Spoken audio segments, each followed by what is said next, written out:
The White House is shipping 10 Farads, 3-5 fighters to Puerto Rico to fight cartels. Honestly, good. You want actual results, not bureaucratic theater. If you're serious about stopping cartels, you need speed and firepower. The F-35 brings that. But whether this solves cartels is different. You can throw hardware at a problem, but if you don't address underlying economics, you're playing whack-a-mole. At least Puerto Rico is getting real capability. That's step one. RAF is getting roasted on F-35 effectiveness. The jet's real, the problems are real too. We should talk about it. The F-35 is probably one of the most complex machines ever built. Sensor fusion, stealth coatings, software architecture, it's genuinely impressive. The issue isn't that it doesn't work. The issue is it's so expensive and complicated that you have to ask, is this the right tool for every job? RAF is finding out that for a lot of their needs, you might be over-engineered. That's a real conversation. Spain killed their F-35 order indefinitely. Smart move. Expensive tech you don't need is expensive tech you don't need. Math checks out. You've got limited budget, specific threats, geographic constraints. You sit down, do the math, and ask, does this solve my problem? Spain said no. That's rational. A lot of countries think they need the most advanced Western fighter because it's the status symbol. Spain's actually thinking, Canada's defense situation is wild. Sweden's Gripen is suddenly looking viable. Rolls-Royce is involved. This changes things. We're watching North American military alliances get questioned for the first time in decades. That's significant when institutions run the same way for 70 years, when defense contractors print money, when NATO relationships structure around specific weapons, and then suddenly all that gets questioned because economics don't work anymore, or politics shift. That's when real change happens. Billions at stake. U.S. dominance tested. It started as a fighter jet purchase. Now it's geopolitical. It's about power, sovereignty, who controls the skies. This matters more than people realize. Once allies say they won't use your fighter jet, it opens a door. Once that door opens, it doesn't close easily. Other countries start thinking the same way. Suddenly, the defense ecosystem the US built over 50 years starts to fracture. That's definitely a thing happening right now. The Royal Canadian Air Force was supposed to buy 88 Farads 35 seconds. Straightforward deal. Canada modernizes, stays aligned with NATO, keeps the US happy. Except nothing stays simple. Big government programs never stay simple. You start with a clear objective. Then reality happens. Costs go up, timelines slip, politics intervenes, technology changes, supply chains break. What was supposed to be clean becomes massively complicated. It's like solving a Rubik's Cube while someone throws balls at you. Political pressure, cost overruns, technical problems, independence concerns, these broke the seal. The Gripen walks through that door. Cheaper, better for the mission, potentially powered by Rolls-Royce. Think about that strategically. Canada's got real constraints. Instead of accepting the solution they were sold, they're asking, what if there's a better way? And there might be. That's how you force innovation. Canada's Air Force operates in brutal conditions. Empty terrain, extreme cold, short runways, vast distances. The Gripen was engineered for exactly this. Agile, efficient, cost-effective. It fits the problem better. But there's been one issue. The engine. The Gripen was designed for a different mission than the F-35. Swedish Air Force needed something operating from dispersed locations, rugged, easy to maintain, operational in harsh conditions. They built that. It turns out it's a better fit for Canadian conditions than the F-35, which was designed as an advanced, centralized air superiority system. The Gripen uses the American GE F-414. That's the control point. The US owns the supply chain, decides who buys it, where it deploys, restrictions. One component, infinite leverage. Sweden and Canada never liked that dependency. Now Rolls-Royce might solve it. A new engine, independent, strategic autonomy. This is huge. As long as Gripen uses an American engine, the US retains control. It's like a hidden kill switch. For countries like Canada seeking independence, that's not acceptable. But if you replace that engine with something not controlled by the US, you have a genuinely independent system. That changes the entire calculation. This isn't about mechanics, it's about control. A Rolls-Royce engine gives Gripen complete independence. No US export restrictions. No political veto. No interference. Sweden and customers field a truly sovereign aircraft. For Canada, that's transformative. Cooperation with Europe. Better Arctic capability. Reduced US supply chain risk. Nations want freedom to defend themselves. This delivers that. The real game is control. If you're dependent on another country for critical components, that country has leverage. This move would be Canada saying, we're not in that position anymore. If Gripen gets a British engine, the F-35 competition changes entirely. You're not just picking cheaper. You're picking one without political overhead. For Canada committed to NORAD and NATO but protecting autonomy, that's huge. Canada isn't anti-NATO. Canada wants to be part of the alliance, but Canada doesn't want complete dependence on the US for critical infrastructure. Those can be true simultaneously. Gripen with Rolls-Royce lets Canada have both. Alliance benefits, interoperability, but also independence, sovereignty, ability to make your own decisions. This isn't just two jets competing. It's global influence shifting. Washington has used technology control to maintain leverage across allied militaries for decades. Export licenses, engine deals. If Rolls-Royce breaks that pattern, Western defense changes fundamentally. When the US has near total dominance in military technology, it sets the rules. But if other countries produce comparable systems without those control mechanisms, suddenly there's competition. Suddenly there's choice. The moment there's choice, you're in a different world. The numbers are striking.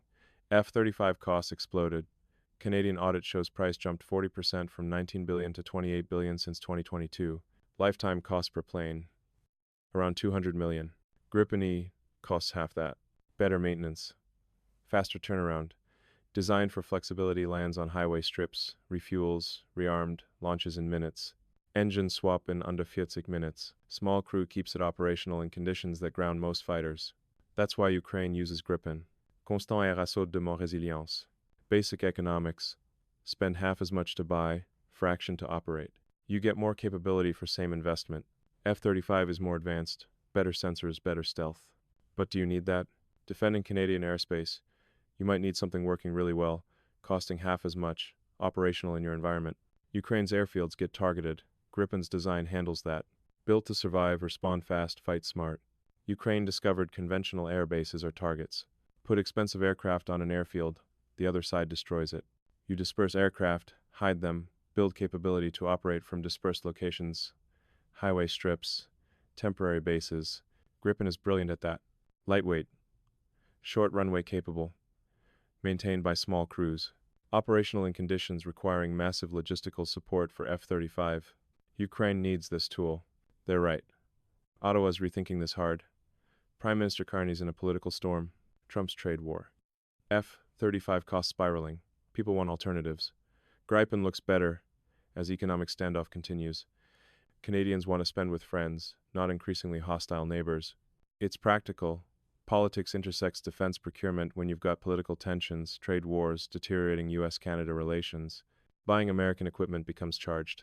It's not just military capability. It's supporting a country being hostile. That's a real question voters and politicians ask. You want spending with friends. Tensions are rising. Trump hints at tariffs.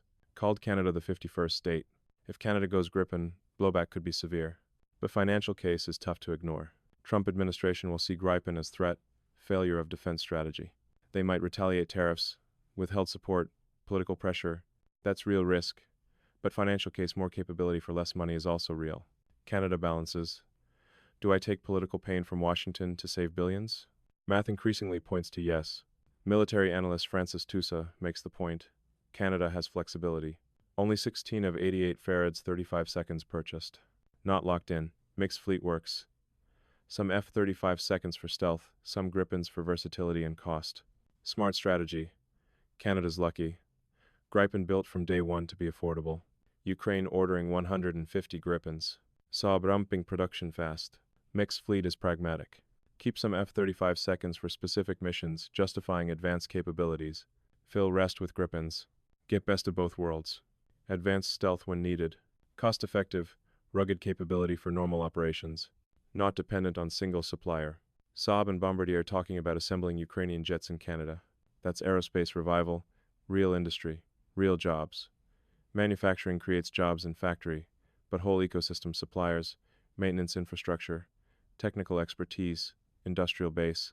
For Canada struggling with manufacturing, that's huge. Building Gripens means getting back into advanced manufacturing, training people, building capabilities, paying dividends for decades. That's strategic investment in future. Gripen outperforms F-35 inches key areas. Combat range, 1,500 kilometers versus F-35 Ampere's 1,110 kilometers. For vast country, crucial. Gripen works with Canada's existing refueling system. F-35 needs new tanker aircraft. Cost, $1.5 billion. Add maintenance, training, infrastructure, gap widens. You start laying variables out, picture becomes clear. Gripen not just cheaper upfront, cheaper to operate, more compatible with existing infrastructure, better range for actual missions. Try retrofitting F-35. Massive additional costs nobody mentioned. This is classic bait and switch. Quote, price for aircraft, but total cost of ownership supporting infrastructure, new tankers, training, maintenance suddenly much higher. Gripen is honest about costs. F-35 is not. Trade-offs exist. Gripen has one engine, F-35 has two. Over Arctic waters, dual engines mean safety redundancy during long patrols. Fair point. Losing engine in single-engine aircraft means getting down. Twin engine means keep flying on remaining engine. Real advantage. But Gripen's flown for decades. Proven track record.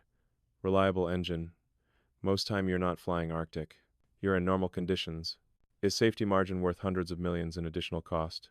For some countries, yes. For Canada, answer might be no. It's trade-off you make consciously. Global momentum for Gripen accelerating.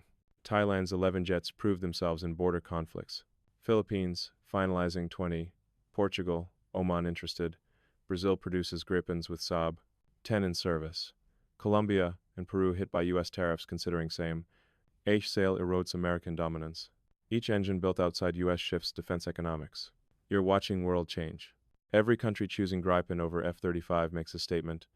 I can get advanced military capability without U.S. dependence. Once enough countries say that, equation changes. F-35 was supposed to be one fighter for everyone. One design, multiple countries, economies of scale, NATO standardization. But if enough countries go their own way, vision breaks down. Fragmentation. Different allied nations flying different aircraft. Logistical complications, but also freedom, choice, maybe worth it. This isn't only about aircraft. It's about a changing world. Nations uncomfortable with Washington over-dependence. Trump wobbled on NATO. Tariffs everywhere. Europe calling for defense autonomy. If Europe and Canada source own fighters, quiet but real power redistribution begins. For U.S., financial loss measurable. Geopolitical loss cuts deeper. You're watching post-Cold War international order actually change. For 30 years, unipolar world where U.S. was dominant. Everyone went along. No alternative. Now there is. Europe building own defense capabilities. China is pure military power. Russia competes militarily. Countries like Sweden and Canada making own choices. That's not challenging alliance necessarily, but it's challenging unipolar dominance. U.S. has to get used to that. Plan is early stage.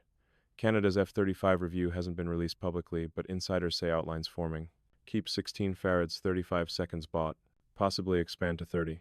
Add 60 to 70 Gripens built in Canada. Mixed fleet protects interests. Avoids direct confrontation. Creates thousands of jobs. Saab offered before during 2022 competition. Now upping offer with Ukraine. Ukraine needs Torpedo-set jets. Saab needs production help. Building part of that fleet in Canada works for everyone. Canada gets jobs. Sweden mates demand. Ukraine gets planes faster. Challenge is security. Ukrainian factories are missile targets. Western production makes strategic sense. Interesting alignment. Sweden needs Gripen production ramped. Canada needs manufacturing jobs and defense cost reduction. Ukraine needs aircraft. Three things come together. Canada builds jets. Sweden supplies expertise in design. Ukraine gets aircraft. Win-win-win. Find where interests align. Build from there. Recent months matter. Canada's industry minister visited Saab in Sweden. Ontario's development minister followed. Serious signals. Incentives discussed for Ontario. It's not just defense. Industrial win after years of steel, aluminum, auto losses under tariffs. Canadian government actually thinking strategically. Not just fighter jets. Manufacturing, industrial capacity, jobs, supply chains. Building something lasting. Right level of strategic thinking. Big investment should generate broader economy benefits. Risks exist. Bombardier's track record isn't perfect. C-Series nearly destroyed them. Learjet 85 failed. This demands new facilities, skilled workforce, entirely new defense supply chain. Bombardier transitions from civil to military production. That's precision, discipline, massive investment. Done poorly, it's another expensive mistake. Bombardier isn't perfect. They've had failures, cost overruns, projects sideways. Can they actually pull this off? Maintain quality and schedule and cost? Not guaranteed, but willingness to try, Saab partnering, suggests real plan, not vaporware. Actual thinking about execution. Political balance is delicate. Ottawa spreads contracts nationally for buy-in. Quebec and Ontario handle assembly. Alberta produces components. Western distribution makes inclusive but raises costs and complexity. Still, reviving Canadian aerospace matters. Real opportunity. In democracy, spending billions on defense needs political support across country. Can't concentrate jobs in one province. Distribute work. Provinces get something. Increases political durability, but also increases costs and complexity. Not optimizing for efficiency. Optimizing for political viability. Always trade-off in government programs. Sometimes necessary to get things done. Gripen in Canada means more than aircraft choice. It's a statement. Canada regains defense control. Builds at home. Reduces dependence on unpredictable superpower. Whether Canada picks Gripen or stays F-35 locked, one truth emerges. This debate asks something deeper. Not what Canada flies. Who controls the sky, industry, future? That's the real question. Focus on that. Not specific aircraft specs. Not technical details. Fundamental question. Who decides Canada's defense strategy? In fact, this question is asked at all is significant. Canada, considering real alternatives to default position sign world is changing. Unipolar moment ending. Moving into multipolar world. Countries have choices, make decisions. Probably healthier long term, even if more complicated short term. What do you think? Tell us in the comments. Subscribe for more and turn on notifications. See you in the next one.